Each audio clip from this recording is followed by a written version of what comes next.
Dix, what has been your most challenging speaking situation? Maybe it was when you were standing up here delivering your icebreaker speech. For me, as an out-of-control stammerer, every speaking situation could have the potential to cause me acute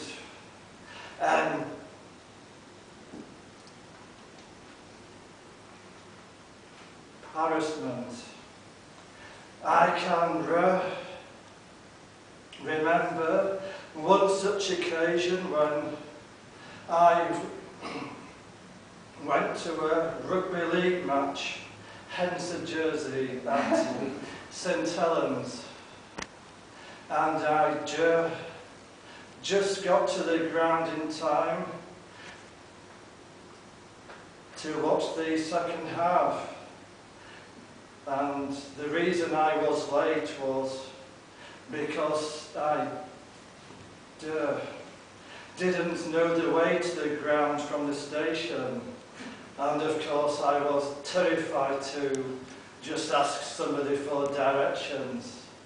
It was just a lot easier to get there at half time, even though I had to pay the full price, of course. I had just spent a couple of hours walking around the streets of St Helens in ever-decreasing circles. Never mind though. Of course, another option might have been I could have got a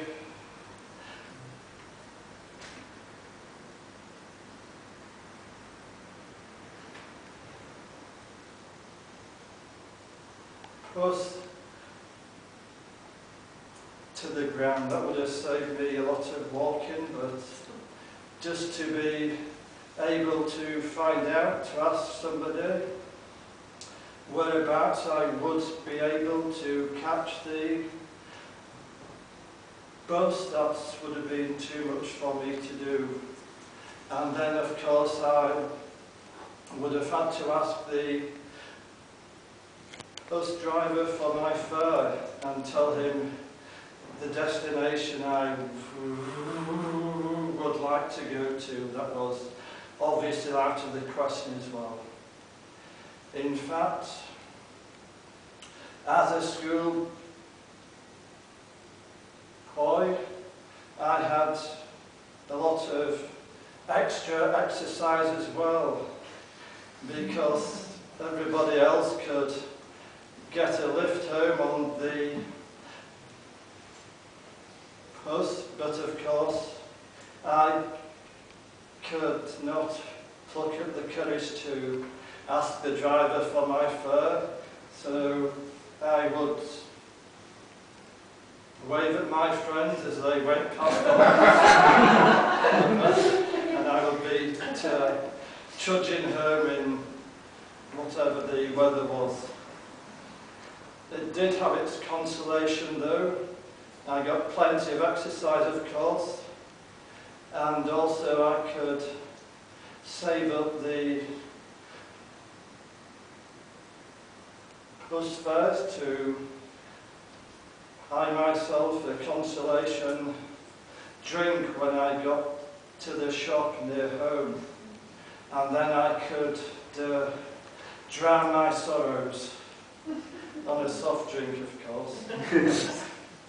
And that leads me on, of course, to later in life, and drowning my sorrows became quite an ordeal for me, because it's, of course, I would then need to go up to somebody behind a bar and I would be asking for a pint of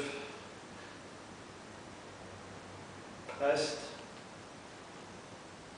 bitter, please, as we would say in Yorkshire, and it wasn't such a good idea for me, so as a get around it, I would just kind of walk up to the bar and position myself,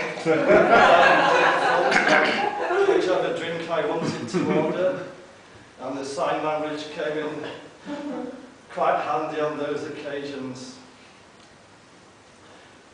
So,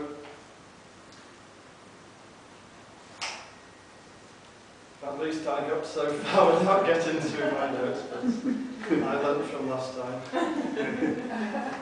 And of course, I have learnt a lot about how to speak now and how to approach people to ask them for directions.